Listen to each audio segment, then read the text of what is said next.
बड़ी खबर आपको लखनऊ से बताते हैं। जैसा हमने कहा था कि कृषि सेक्टर के रोड मैप पर बड़ी बैठक होगी। 6 महीने और 1 साल के कामकाज की रूपरेखा बनेगी। ये जो बैठक होगी इसमें रूपरेखा इस हिसाब से बनेगी कि 6 माही यानी कि 6 महीने के बाद अब वार्षिक कामकाज का एजेंडा जो है वो तैयार करेगी योगी सरकार। कृषि सेक्टर के 11 विभाग आज पेश करेंगे 6 माही और वार्षिक रोड मैप का पूरा ब्यौरा।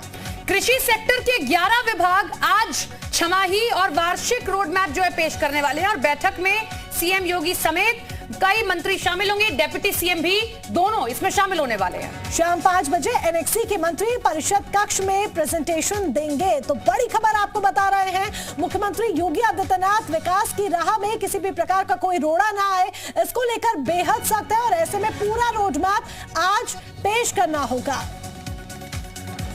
खबर लखनऊ से है। जैसे कि विधान परिषद के चुनाव के बाद आचार संहिता हट गई है तो अब अफसरों के तबादले से जुड़ी ये बड़ी खबर आ रही है। 2 दिनों के बाद अधिकारियों के तबादलों की सूची आ जाएगी। इंतजार यही हो रहा था क्योंकि पहले ही जानकारी मिल गई थी कि तबादले होंगे अधिकारी के। ये 3 दर्जन अधिकारियों की पूरी लिस्ट है जो तैयार कर ली गई है, जो 2 दिन के बाद सामने आ जाएगी। तो ट्रांसफर से जुड़ी ये खबर, क्योंकि इंतजार किया जा रहा था आचार संहिता जैसे ही हट जाएगी उसके बाद 2 दिनों बाद, अब आज से 2 दिन बाद अधिकारियों के तबादले की सूची आपके सामने होगी। जल्द ही लिस्ट जारी कर दी जाएगी। लगभग 3 दर्जन अधिकारी हैं जिनके तबादले होने हैं और 2 दिन के बाद ये पूरी लिस्ट सामने आ जाएगी। खबर लखनऊ से है। मंत्रियों को सीएम योगी का ये नया फरमान है, जिलों के दौरे पर जाएं तो होटल में नहीं रुकेंगे मंत्री जी। यानी कि फिजूल खर्ची पर ब्रेक लगाने की बात यहाँ पर कही गई है। मंत्री किसी भी तरह की कोई फिजूल खर्ची ना करे, जिलों के दौरे पर जाए तो सरकारी गेस्ट हाउस में ही मंत्री जी को रुकना होगा। अपने लिए किसी सगे संबंधी को नहीं नियुक्त कर सकेंगे। पीएस फिजूल खर्ची पर भी लगाम लगाएगा। सीएम योगी आदित्यनाथ ने ये आदेश जारी किए हैं। इसके पहले गाड़ियों की खरीद पर भी रोक लगा दी थी। दफ्तरों और घरों पर फिजूल खर्ची पर लगाम लगाई थी। मुख्यमंत्री योगी आदित्यनाथ ने फरमान जारी कर दिया है कि जिलों में अब मंत्री जब दौरे पर जाएंगे तो वो होटलों में नहीं बल्कि सरकारी गेस्ट हाउसों में रुकेंगे। इसके पीछे सबसे बड़ा उद्देश्य है फिजूल खर्ची, यानी जो सरकारी गेस्ट हाउस है उसका इस्तेमाल करेंगे। मंत्री कई जिलों के अब प्रभारी बनाए जाएंगे, साथ ही विकास योजनाओं को लेकर जिलों में जाएंगे। सीएम ने इसके पहले भी मंत्रियों और अफसरों को घरों और दफ्तरों पर फिजूल खर्ची पर रोक लगा दी थी और ये कहा था कोई नई गाड़ी नहीं खरीदी जाएगी। लेकिन अब मुख्यमंत्री ने साफ कर दिया है कि जो सरकारी गेस्ट हाउस हैं, जो सर्किट हाउस हैं, जिलों के दौरे के दौरान अब मंत्री हो या अफसर उन्हीं सरकारी गेस्ट हाउसों में रुकेंगे, जिससे फिजूल खर्ची बचेगा। यानी फिजूल खर्ची को लेकर लगभग हर साल 100 करोड़ से अधिक रुपए खर्च होते हैं दफ्तरों और गाड़ियों को लेकर। उस पर सीएम ने रोक लगा दी है कि फिजूल खर्ची जो बचेगी उसे योजनाओं में खर्च किया जाएगा, उसे गरीबों के लिए खर्च किया जाएगा। यानी साफ है कि आने वाले दिनों में अब जो मंत्रियों और अफसरों के जिलों के दौरे होंगे वो सर्किट हाउस यानी सरकारी गेस्ट हाउस में रुकेंगे, ना कि बड़े बड़े होटलों में। अमरेंद्र शाह के साथ अजीत सिंह, जी मीडिया, लखनऊ। खबर लखनऊ से है। अखिलेश यादव को बड़ा झटका लग सकता है। एक मंच पर दिख सकते हैं शिवपाल यादव और आजम खान। आजम खान के करीबी नेता शिवपाल यादव के संपर्क में अखिलेश यादव के खिलाफ आजम खेमे में नाराजगी देखने को मिल रही है और ये नाराजगी लगातार बढ़ती जा रही है। कभी अमर सिंह के खिलाफ आजम ने अखिलेश का साथ दिया था, लेकिन आज खुद को अकेला महसूस कर रहे हैं और इसीलिए अब ये बगावती तेवर आजम खान, उनके समर्थक और उनके बेटे के हम देख रहे हैं। अखिलेश यादव के लिए देखा जाए तो इस समय मुसीबतें बढ़ रही हैं क्योंकि अखिलेश यादव के तमाम करीबी इस समय अपने बागी तेवर दिखाते हुए नजर आ रहे हैं। चाचा शिवपाल नाराज चल रहे हैं, आजम खान नाराज चल रहे हैं और अब समाजवादी पार्टी के एक नेता सलमान ने भी, जो कि सुल्तानपुर से विधायक रहे, उन्होंने भी इस्तीफा दे दिया है।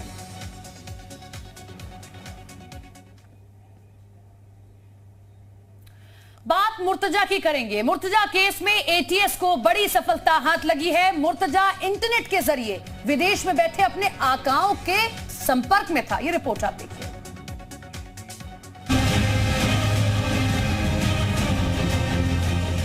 गोरखनाथ मंदिर की सुरक्षा में तैनात पीएसी जवानों पर हमला करने वाले अहमद मुर्तजा के केस में एटीएस को बड़ी कामयाबी मिली है। एटीएस ने अब्बासी के कमरे से उसका वो डोंगल बरामद कर लिया है जिसके जरिए वो विदेश में बैठे अपने आकाओं के संपर्क में था। कमरे की अलमारी में छिपाकर रखे गए डोंगल को बरामद कर अब एटीएस डोंगल के आईपी एड्रेस के जरिए उसके आतंक के राज का पर्दाफाश करने में जुटी है। वहीं एटीएस अब तक मुर्तजा के संपर्क में रहे लोगों और उसके परिवार के बयानों के साथ ही मुर्तजा के बयान की कड़ियां भी जोड़ने लगा है। साथ ही एटीएस को मुर्तजा के पास से मिले लैपटॉप, मोबाइल और अन्य सामानों की फॉरेंसिक रिपोर्ट का इंतजार है ताकि जल्द से जल्द किसी नतीजे तक पहुंचा जा सके। फिलहाल एटीएस उसे गोरखपुर में ही रखकर पूछताछ कर रही है। साथ ही उसे लेकर उसके सभी ठिकानों की भी छानबीन हो रही है जहां वो हमले से पहले गया था। आपको बता दें कि एटीएस अब तक इस मामले में 50 से ज्यादा लोगों के बयान दर्ज कर चुकी है। साथ ही मुर्तजा के खाते में जमा 20 लाख रुपए की जांच भी की जा रही है ताकि मुर्तजा के विदेशी कनेक्शन का पर्दाफाश हो सके।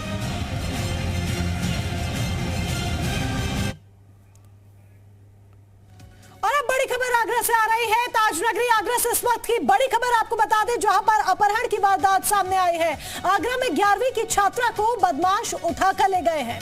मामला आगरा सदर थाना क्षेत्र का है, जहां छात्रा को बदमाश जबरन उठाकर ले गए और ये सब कुछ दिन दहाड़े स्कूल के बाहर हुआ है। 2 आरोपियों ने दिन दहाड़े स्कूल के बाहर इस वारदात को अंजाम दिया। छात्रा का ताऊ आरोपियों का पीछा करने लगा, तब आरोपियों ने उसे भी लहूलुहान कर दिया। एडीजी राजीव कृष्ण मौके पर मौजूद हैं। छात्रा की तलाश तेज कर दी गई है, लेकिन बड़ा सवाल है कि दिन दहाड़े एक बच्ची का इस तरीके से अगवा कर लिया जाता है और पुलिस दिखती रह जाती है।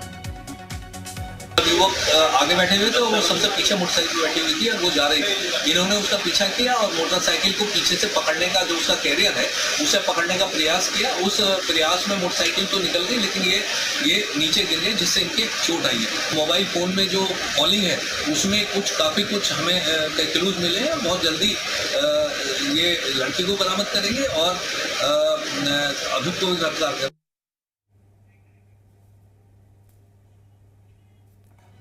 और बड़ी खबर फतेहपुर से सामने आ रही है, जहां पर लव जिहाद का सनसनीखेज मामला सामने आया है। मुस्लिम युवक पर हिंदू लड़की को भगाने का आरोप लगा है। लापता नाबालिग लड़की 11वीं की छात्रा बताई जा रही है। पीड़ित परिवार ने पुलिस में एफआईआर फिलहाल दर्ज करा दी है। केस दर्ज कर मामले की जांच में भी प्रशासन जुट गया है। पूरा मामला खागा कोतवाली इलाके का है।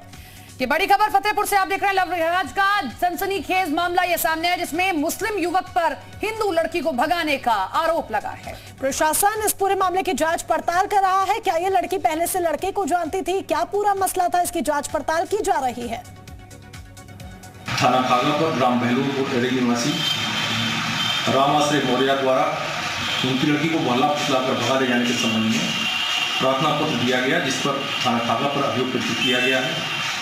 आरोपी का वादी मुकदमा घर के पूर्व से आना जाना था। लड़की की बरामदगी का प्रयास किया जा रहा है।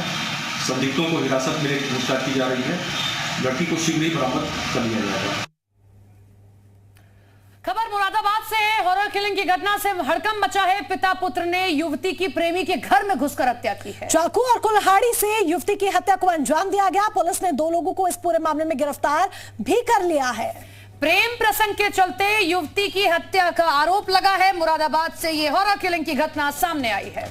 तो प्रेम प्रसंग करना यानी किसी के साथ प्रेम करना आज भी किस तरीके से इलाकों में अंजाम दिया जाता है इस तरह की वारदातों को, उसका एक नमूना यहां पर फिर सामने आया है। थाना क्षेत्र भोजपुर, जनपद मुरादाबाद, ग्राम रानी नागल में ग्राम प्रधान द्वारा यह सूचना दी गई है कि उनके गांव की एक बच्ची की हत्या कर दी गई है और प्रथम दृष्टया वो बच्ची किसी दूसरे घर में मृत पाई गई है। तहरीर प्राप्त है और नियमानुसार वैधानिक कार्रवाई की जाएगी। खबर भदोही जनपद से है, जहां 2 डायग्नोस्टिक सेंटरों पर अपर जिलाधिकारी ने पुलिस बल के साथ छापेमारी की है। इस दौरान नियमों की अनदेखी कर अल्ट्रासाउंड और एक्सरे किया जा रहा था, जिसके बाद प्रशासन दोनों सेंटर्स को सील कर चुका है। और गोपीगंज नगर के शिवा डायग्नोस्टिक सेंटर और ज्ञानपुर के जनहित डायग्नोस्टिक सेंटर में बिना टेक्नीशियन और डॉक्टर के अल्ट्रासाउंड और एक्सरे किया जा रहा है। और यहां पर डायग्नोस्टिक सेंटर अल्ट्रासाउंड गलत चल रहे हैं, तो उसी के लिए जांच अधिकारी नियुक्त किया गया था। तो मैं की काफ़ी गंभीर शिकायतें हैं। यहाँ कोई टेक्नीशियन नहीं है, न कोई टेक्निकल हैंड है, न कोई डॉक्टर है। तो इस तरह की कार्रवाइयों को जिलाधिकारी महोदय द्वारा बहुत गंभीरता से लिया गया है और इस पर कार्रवाई की जा रही है।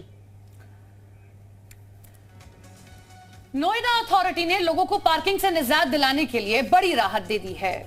शहर में कहीं से भी मोबाइल ऐप के जरिए पार्किंग की बुकिंग की जा सकेगी, ऑनलाइन भुगतान भी किया जा सकेगा। ऑनलाइन बुकिंग में 10% की आपको छूट दी जाएगी। आज नोएडा प्राधिकरण की मुख्य कार्यपालक अधिकारी ऋतु महेश्वरी ने सेक्टर 6 स्थित प्रशासनिक कार्यालय में इस ऐप को लॉन्च किया है। इस ऐप को Noida authority park smart app नाम दिया गया है। तो अगर आप इस ऐप को डाउनलोड करना चाहते हैं तो इस नाम से आप इसे डाउनलोड कर सकते हैं। नाम दिया गया है Noida authority park smart app. 16, 17, 18 को तीनों दिन स्टेडियम में कुछ स्पोर्ट्स कॉम्पिटिशन्स रहेंगे। 16 और 17 को 2 डेज का ड्रामा फेस्टिवल हम लोग ऑर्गेनाइज कर रहे हैं एंड 17 एंड 18 के कुछ कल्चरल प्रोग्राम्स भी हम लोग ऑर्गेनाइज कर रहे हैं, जिसको हम लोग एक लॉन्च तरंग नोएडा के नाम से हम लोग एक लॉन्च भी कर रहे हैं, जिसमें हम लोगों ने department of tourism and culture के साथ टाई अप कर लिया है। तो वील ट्राई कि इसमें इस बैनर के अंडर विद कोलैबोरेशन ऑफ संस्कृति विभाग एंड नोएडा अथॉरिटी। मुख्यमंत्री योगी आदित्यनाथ ने ट्वीट किया है। ट्वीट कर लिखा है कि आदरणीय प्रधानमंत्री जी के नेतृत्व में उत्तर प्रदेश के 15 करोड़ से अधिक लोग ऐसे हैं जो निःशुल्क राशन की डबल डोज से सतत लाभान्वित हो रहे हैं। तो मुख्यमंत्री योगी आदित्यनाथ ने ट्वीट कर जो ये मुफ्त राशन की योजना दी जा रही है उसको लेकर सभी जनता को बधाई भी दी है और ये भी कहा कि सबका साथ सबका विकास #सामाजिक न्याय पखवाड़ा के अवसर पर सभी प्रदेशवासियों को हार्दिक आभार प्रधानमंत्री जी की ओर। तो प्रधानमंत्री नरेंद्र मोदी का आभार व्यक्त किया है। दरअसल फ्री राशन की जो योजना है वो जन जन तक पहुंचाई जा रही है और इसका लाभ तमाम लोग लेते हुए भी नजर आ रहे हैं और ऐसे में आभार व्यक्त किया है मुख्यमंत्री ने पीएम का। ये चिंताजनक खबर गौतम बुद्ध नगर से आ रही है, जहां पर कोरोना के मामले लगातार बढ़ रहे हैं। 24 घंटे में 34 नए कोरोना संक्रमित मिले हैं। 18 साल से कम उम्र के 23 बच्चे ऐसे हैं जो कोरोना की चपेट में आ गए हैं। बच्चों के संपर्क में आने से 105 लोग संदिग्ध पाए गए हैं। स्कूलों में कोरोना के मामले मिलने से स्वास्थ्य महकमे में हड़कंप मच गया है। 2 दिनों में 54 कोविड पॉजिटिव मिल चुके हैं। तो मामला गंभीर है। एक बार फिर से कोरोना के मामले बढ़ रहे हैं और ऐसे में एक बड़ा सवाल, कहीं ये चौथी लहर का संकेत ना हो। लेकिन इससे पहले संभल जाइए, अपना ख्याल रखिए, अपनी सेहत का ख्याल रखिए, प्रिकॉशंस लीजिए। नोएडा में एक बार फिर कोरोना वायरस का मामला तेजी से पैर पसार रहा है और बीते 24 घंटे की बात करें तो 34 नए मामले सामने आए हैं। सबसे बड़ी बात है कि इन 34 मामलों में से 18 उम्र से कम 23 बच्चे इस कोरोना की चपेट में आए हैं और 23 बच्चों के साथ कम से कम 105 लोग वो हैं जो संदिग्ध हैं। फिलहाल स्वास्थ्य विभाग के हाथ पैर फूल चुके हैं और लगातार ये कोशिश की जा रही है, कॉन्ट्रैक्ट ट्रेसिंग में जुटा है स्वास्थ्य विभाग की किसी तरीके से ये भी पता चल जाए कि किन किन स्कूलों के बच्चे कोरोना पॉजिटिव आ रहे हैं, क्योंकि लगातार ये बच्चे जब स्कूल गए थे तब कहीं ना कहीं इनके टीचर और ये बच्चे कोरोना पॉजिटिव हुए थे। अब लगातार स्वास्थ्य विभाग ये जांच कर रहा है कि इनसे जुड़े हुए कौन कौन से लोग हैं जो कोरोना की चपेट में आ सकते हैं। अगर 105 संदिग्ध लोगों की जांच हुई और उसमें से आंकड़े बढ़े तो कहीं ना कहीं नोएडा में कोरोना का कहर फिर से देखने को मिल सकता है। कैमरामैन राहुल के साथ पवन त्रिपाठी, जी मीडिया, गौतम बुद्ध नगर। जहाँ तक आप तैयारी की बात करें, देखिए इसके अंदर हम लोग जो जिन्होंने एंटीजन से टेस्ट कराया हम उसका कंफर्मेशन RT-PCR से कराएंगे। हमारी टीम जाएगी, सबके सैंपल दोबारा लेगी, उनका RT-PCR टेस्ट कराएगी। वहाँ की साल वाली किट है वो कितने रिलायबल है कुछ भी नहीं कह सकते उसके बारे में। नंबर 2 ये है इसमें कि RT-PCR में जिसका स्कोर 30 से कम होगा, CT स्कोर, उस सबके हम जीनोम सीक्वेंसिंग कराएंगे। खबर लखनऊ से है। बिजली विभाग की बड़ी कार्रवाई देखने को मिली है। 60 से ज्यादा स्कूलों का बिजली कनेक्शन काटा गया है। बिजली बिल बकाया होने पर इस कार्रवाई को अंजाम दिया गया। बिजली कटने से गर्मी में पड़ने को लोग अब यानी कि बच्चे अब मजबूर हैं। 10,000 से ज्यादा बिल बकायेदारों की बिजली काटी गई है, लेकिन इसमें नुकसान बच्चों का हो रहा है।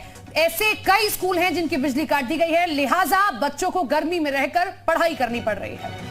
वो नौनिहाल जो स्कूल जा रहे हैं, जिनके लिए एक मेंटल पीस बेहद जरूरी है, उनको गर्मी में, इस गर्मी के तपते मौसम में बिना पंखे के, बिना AC के पढ़ने के लिए मजबूर होना पड़ रहा है और ऐसे में ये उनके लिए तमाम तरह की परेशानी भी खड़ी कर रहा है।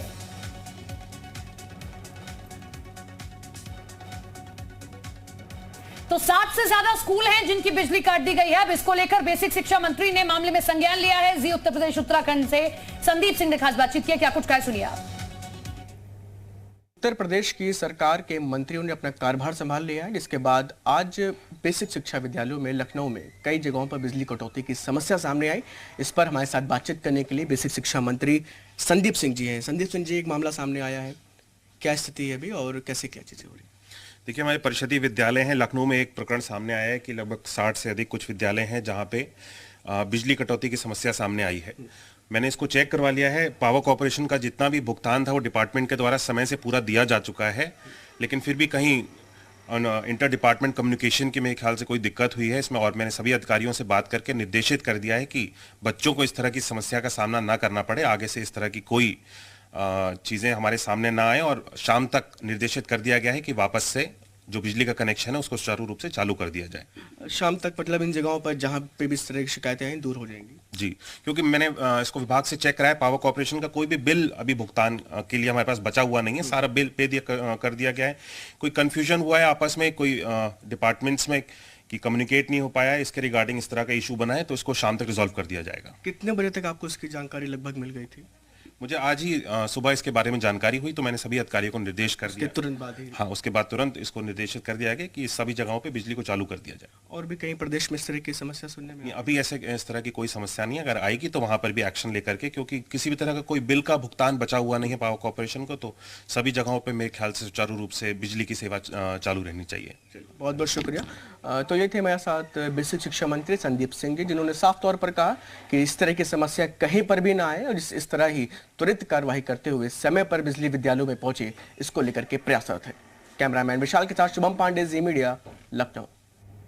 और अब देहरादून से बड़ी खबर आ रही है। कांग्रेस विधायक हरीश धामी के बागी तेवर देखने को मिले हैं। प्रदेश प्रभारी देवेंद्र यादव के खिलाफ उन्होंने मोर्चा खोल दिया है। गंभीर आरोप लगाकर कांग्रेस छोड़ने के संकेत भी हरीश धामी ने दे दिए हैं। हरीश धामी विधानसभा से इस्तीफा दे सकते हैं और साथ ही साथ हो सकता है कि सीएम पुष्कर धामी के लिए अपनी सीट भी छोड़ दें। धारचूला से 3 बार के विधायक रह चुके हैं हरीश धामी, लेकिन फिर भी अपनी सीट तक छोड़ने के लिए तैयार नजर आ रहे हैं। हालांकि इस बात की पुख्ता जानकारी अभी नहीं है। कयास लगाए जा रहे हैं कि वो सीएम पुष्कर सिंह धामी के लिए अपनी सीट छोड़ सकते हैं। तो कांग्रेस में जो कलह है वो दिनों दिन बढ़ती चली जा रही है। एक और नेता और बड़े नेता कांग्रेस के अब ये संकेत दे रहे हैं कि कांग्रेस को छोड़ भी सकते हैं और अपने साथ साथ बाकी लोगों को भी ला सकते हैं। तो सीएम पुष्कर सिंह धामी के लिए अपनी सीट छोड़ सकते हैं। कांग्रेस के अंदर की जो कलह है वो बढ़ती जा रही है। लगातार 3 बार से विधायक हरीश धामी नाराज हैं और इनकी नाराजगी की वजह चर्चा का विषय बनी हुई है। हमारे साथ बात करने के लिए धारचूला विधायक धामी जी साथ में हैं। धामी साहब, खुल के अपनी बात करते हैं आप। हमने आपको आज तक कभी भी अपनी बात दबे जुबान में कहते हुए नहीं देखा है। इस वक्त क्या कहेंगे कांग्रेस के हालात पे? देखिए, कांग्रेस की हालात बहुत नाजुक है और जिस तरह की परिस्थितियां हो रही हैं आप सब देखते हैं, और मैं तो वो व्यक्ति हूँ जिसके साथ हमेशा इस तरह का जो है घटनाक्रम होता है। आपने देखा होगा जब उत्तराखंड में संगठन का जो है विस्तारीकरण हुआ, तब भी आपने देखा सारे विधायकों को, यहाँ तक कि पहली बार के विधायक को भी महासचिव या आमंत्रित सदस्य या उपाध्यक्ष बनाया गया था। मैं ही एक ऐसा था जो 2 बार का विधायक था जिसको प्रदेश सचिव बनाया गया था और क्रमांक संख्या 116 में रखा गया था। यहाँ तक कि दलालों तक को भी जो है महामंत्री या प्रदेश उपाध्यक्ष बनाया गया। तो हमारा सीधे सीधे तौर पर यह कहना है कि ये सारी घटनाक्रम का जिम्मेदार प्रदेश प्रभारी है और जिसने कांग्रेस को डुबोया, और मुझे लगता है कि उत्तर प्रदेश की तरह कांग्रेस का हाल करके वो चैन से रहेगा। यह देवभूमि है। इस देवभूमि ने जो है हेमंती नंदन बहुगुणा से लेके केसी पंत से लेके नरेंद्र तिवारी जैसे बड़े बड़े नेता दिए हैं। उस प्रदेश का प्रभारी मोतीलाल बोरा जी होते थे, अंबिका सोनी जी होते थे। उस प्रदेश में आपने जमानत जब्त हुए विधायक को प्रभारी बना के भेज दिया, जिसने अपनी कांग्रेस बना दी उत्तराखंड में। आपने गणेश गोदियाल को अध्यक्ष बनाया और 4 कार्यकारी उसके साथ थोप दिए। भाई, आपने उसको जीतते हुए बेचारे को भी हराने का काम करा। क्या अगर आपके क्षेत्र की जनता आपसे कहती है कि आप सीएम पुष्कर सिंह धामी के लिए अपनी सीट छोड़ें, आप उसके लिए तैयार हैं क्या? देखिए, क्षेत्र की जनता तो अगर आवाज़ लगा दे कहे तो आप सीट तो बहुत छोटी बात है। मैं सीट पहले भी छोड़ चुका हूँ, मैं गर्दन कटा सकता हूँ। मैं एक सैनिक का बेटा हूँ जो जनता से वादा करता हूँ उसको पूरा करता हूँ। लेकिन इतना जरूर है कि कांग्रेस से अब मन ऊब चुका है हम लोगों अभी। जिस तरह से कांग्रेस में लोगों की कद्र नहीं है, लोगों को समझा नहीं जा रहा है और केवल चाटुकारों की जो है बखत चल रही है, तो वो हमसे नहीं हो सकता। भाई देखिए, बाप ने देश की सीमाओं के लिए गोलियां खाई थी, तो बेटा जो है जनता के लिए गोलियां खा सकता है, लेकिन किसी व्यक्ति विशेष का जो है चाटुकार नहीं बन सकता है। ये मर्म है, कहीं ना कहीं अफसोस है, दुख है, नाराजगी सबसे ज्यादा है, क्योंकि जो मिलना चाहिए था हरीश धामी को वो नहीं मिला है। और निश्चित तौर पे आने वाले समय में, बहुत ज्यादा समय नहीं बचा है, हरीश धामी कुछ बड़ा निर्णय लेते हुए दिख सकते हैं। कैमरामैन संदीप बडोला के साथ में मयंक राय, जी मीडिया, देहरादून। तो सिर्फ हरीश धामी नहीं, कुछ और नेता भी हैं जो दूसरी तरफ जा रहे हैं। दो फाड़ होते नजर आ रहे हैं। ऐसा हम इसलिए कह रहे हैं क्योंकि कुछ विधायक जो है बैठक कर रहे हैं। नए प्रदेश अध्यक्ष और नेता प्रतिपक्ष को लेकर अंतर्कलह लगातार बढ़ती जा रही है और यही एक बड़ी वजह है कि गोपनीय बैठक कर सकते हैं विधायक और आगे की रणनीति पर फोकस होगा। हालांकि किसी भी तरह के टूट से साफ इनकार कांग्रेस कर रही है, लेकिन दिनों दिन जो ये घटनाक्रम बदल रहे हैं कि किस ओर इशारा कर रहे हैं। नाराजगी का कोई ऐसी बात अभी तक सामने नहीं आई है। आपने देखा हो किसी विधायक ने भी ऐसा खुल के नहीं कहा है। और चूंकि विधायकों ने ही प्रस्ताव पारित किया, विधायकों के प्रस्ताव पर हाईकमान ने निर्णय लिया है और हाईकमान को अधिकृत किया गया था कि जिसको भी वो नॉमिनेट करेंगे हम सब उसको स्वीकार करेंगे। मैं समझता हूं कि ऐसी स्थिति में कोई विधायक बगावत नहीं करेगा, न कोई बैठक होने जा रही है, न कांग्रेस में कहीं कोई सुगबुगाहट है।